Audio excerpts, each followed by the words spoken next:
it's clear that NATO lost its test of strength, that they gave it their all. They depleted all their military stockpiles.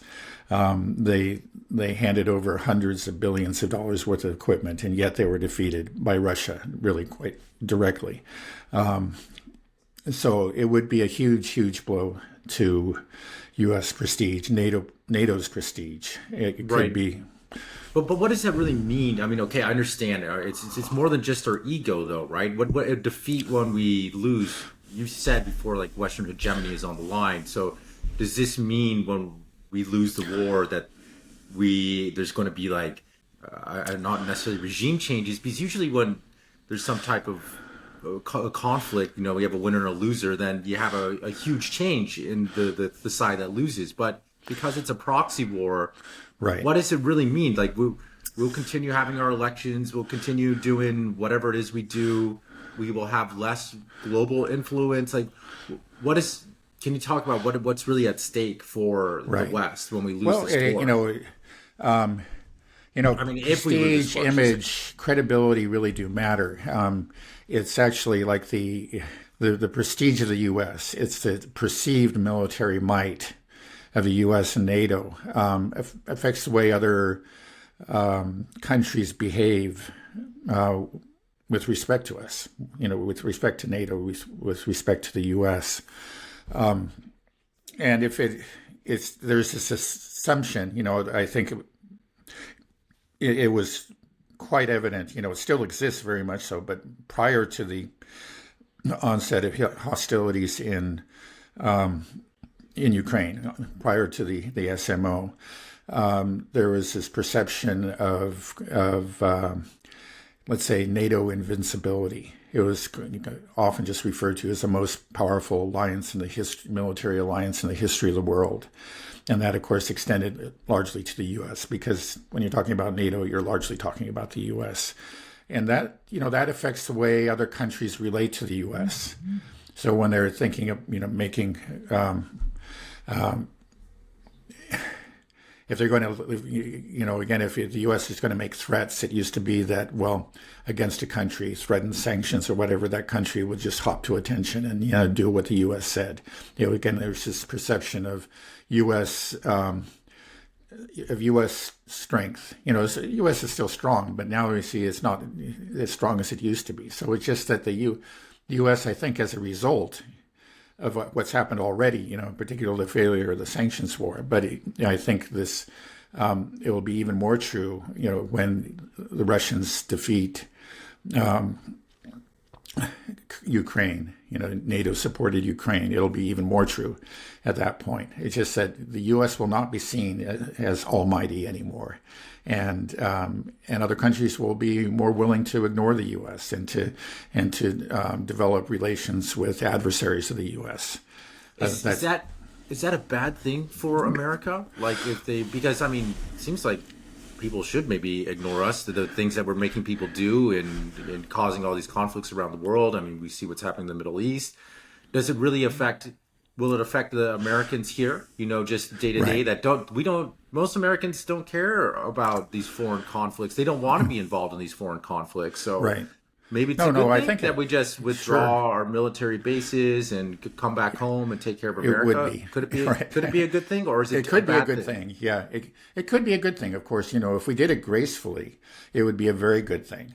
The problem is that what we're seeing is that as American hegemony becomes threatened, the globalists in Washington and in Brussels are not reacting, in a gracious way and say, okay, well, our time is up. It's time to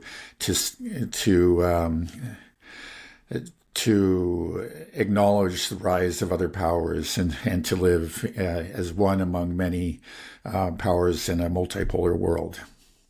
Right, that would be actually very much to our advantage. I think that would be a very wise policy, and that we would benefit from it, and it would. But that's not what we've done. As U.S. Hegemony ebbs away, we've been doubling down and actually becoming increasingly hostile to the rest of the world and threatening the rest of the world, with more and more sanctions. And I'm afraid that that's just going to continue. So if the U.S. loses this war in Ukraine, as it will, I mean, when its proxy loses, that will be the tendency. There'll just be more fear and paranoia within the ruling circles in both Washington and Brussels. And, so we may see, more hostilities break out in other places, new sanctions and so forth. That has always been, so far, that's the only way that we've responded to our decline. And I think that will accelerate if and when Ukraine loses this war. So what does that mean for the West with these new sanctions? Does that just mean further isolation we're isolating ourselves, right? Is what we're doing. Well, I think we're creating it becomes an increased risk of what we see happening. The end of. I remember globalization not very long ago was described as this completely irresistible trend. That's the way the world was going, was towards globalization. But because of the Ukraine war already, and the economic sanctions, the sanctions from hell that were directed against Russia and their failure, we're seeing a fracturing of that globalization. It's not just Ukraine; it's also the U.S.'s relationship to China that's very, very important. The increased hostility, this launch of a trade war by Trump during his first term, and a continuation of that trade war. Let's be honest that Biden really didn't change things very significantly. That could continue the trade relations could continue to deteriorate, and that will have real implications for the world economy. As we start to break apart into blocks, the globalization and this, worldwide free trade regime come to an end. That's going to, I have mixed feelings about that, but I think all in all, it means that it's going to mean less economic growth, and consumers will suffer. Sure. I think there's no question about it.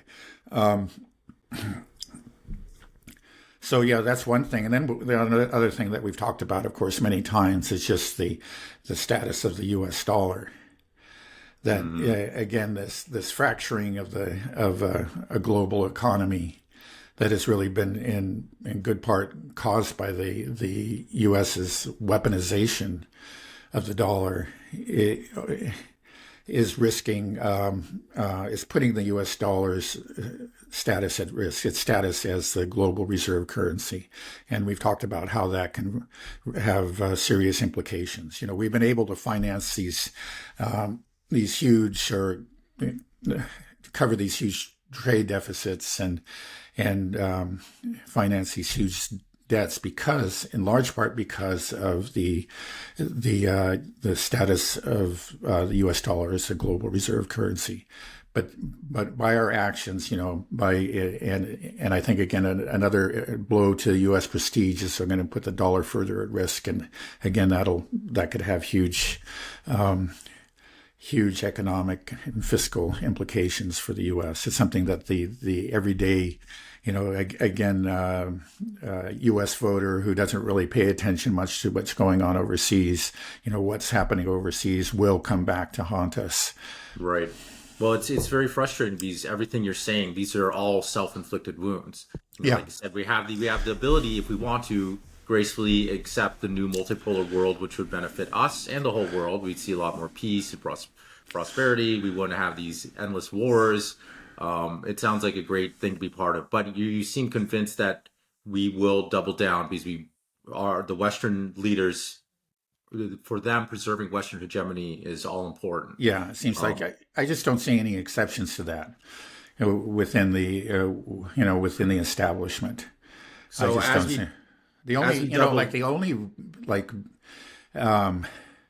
only signs of realism that I've seen really are actually coming from the Pentagon, and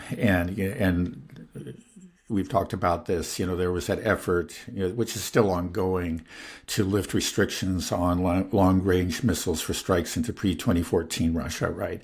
And the Pentagon has just said no. It just made it clear. I think again they've come up against some hard limits, and they understand that, and they just seem to have managed to get it through the thick skulls of some of the relevant politicians. Okay, well, thank goodness for that. So basically, we're saying as this war continues and as we lose, and we will continue to double down to preserve Western hegemony, that means we will continue to try to sanction more and more countries, but they won't have much of an effect. We'll see the dollar begin to lose its strength.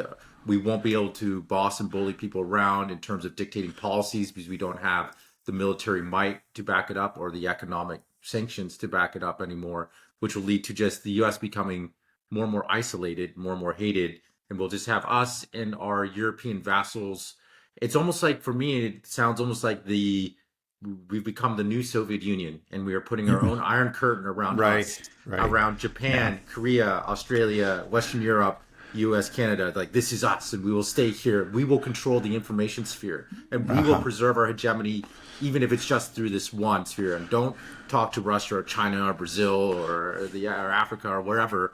Like, this is it. Is that kind of what's happening? Is that a good parallel? It's a parallel. It's obviously it's different. The relationship between the Soviet Union and the Warsaw Pact was different, but there are obvious similarities. I mean, when a country steps out of line, like Hungary, for example, there are real consequences. There are threats, and they make good on them. Countries like Hungary do get sanctioned. They get penalized, and their leader, in this case, Viktor Orban, is excoriated. Is told pretty much that, if he continues down this road, he will pay. Hungary will pay the consequences. It sounds. Mafia. Yeah, it does. I mean, some of it really is. It's just like, it's more than just what we've seen so far. But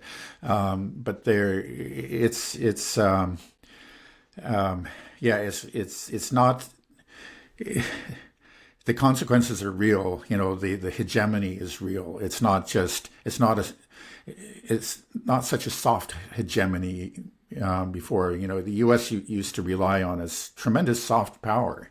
It always relied to a great extent on military power, but it did have a great deal of soft power. It still has it. Let's be honest. There's still the U.S. narrative still has an outsized influence, I think, around the world, but it doesn't have the dominating, decisive influence that it used to have, and that's quite obvious. And that's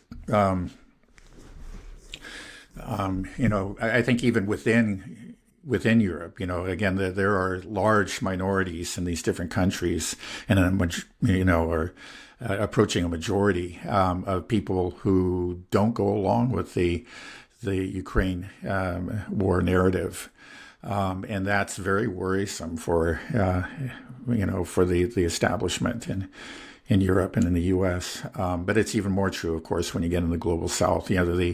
That's why there is this panic about RT and an effort to just shut down RT around the world, because I think it's silly in the end. Actually, RT does get important information out there, but there's just so many alternative sources of information that it's just if you want to use the metaphor of the boy in the dike, it's just like you plug one hole and 100 pop open. It's just they're not, or it starts spraying water. It's just not. I don't think there's any way to keep the dam from breaking.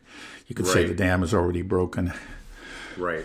No, it also seems to be different, compared to the Soviet Union, because back in the Soviet Union time, you couldn't have a country like Tajikistan be like, oh, I'm going to do my own thing, and have the option to just sort of break off from the Soviet Union. Right. But you do have this... Hungary actually tried that, yeah. And Czechoslovakia, too. Right, Hungary, Czechoslovakia, they're all alternatives. We can, like we said, we can try to sanction and punish people for not going along, even within our own NATO bloc.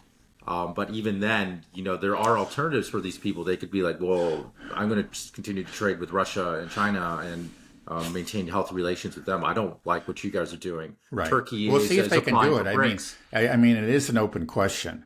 Hungary so far has managed to steer, an independent course, as has Slovakia. Let's not forget Slovakia. And also, But they are small countries, and the EU does have a lot of leverage. They have a lot of. They're dependent on EU subsidies and direct grants and so on and so forth. So it's just like we'll see if they can hold out. So far they've held out very bravely.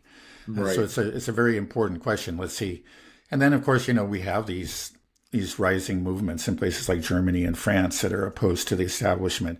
So yeah, they do still have the establishment, the global hegemonists have I would say still a firm hold on power in the West, but it's at risk. Right. That's why they've had to do these shenanigans in places like Germany and France or whatever, because actually they're losing the elections. Right, I was about to say we're supposed to be, the West is supposed to be democracies, and democracies are supposed to prevent something like this. That the idea of an authoritarian government coming and creating the old Soviet Union. It's like, no, each country is supposed to be democratic, and we are supposed to, the will of the people is supposed to create the law of the land. And if the will of the people seem to be growing and don't want this Ukraine war and don't want this, surely they can't control, they can't clamp down and just throw democracy out the window. I mean, that's what we've been championing forever. Yeah, well, just democracy. Right. And people are will vote, and there'll be a movement. I don't know if they'll be able to suppress it. They can't have that iron grip control, or at least I hope not. Like they did. Another country I forgot to mention was Austria. Again, where the Ukraine Skeptic Party, the Freedom Party, did very, very well, came in first, and and it's put the establishment in a panic. So do you think there is some hope then, that they may try to double down, but there might be the institutions that we built that were grounded in principles of freedom and democracy might actually prevail and prevent the globalist elite from doing what they want to do? It's possible. Save the world. Yeah, so far it's just like no matter what the election results are, the establishment maintains its hold on power. Right. But then that may not last forever. Especially if the economic crisis deepens, as it's likely to do.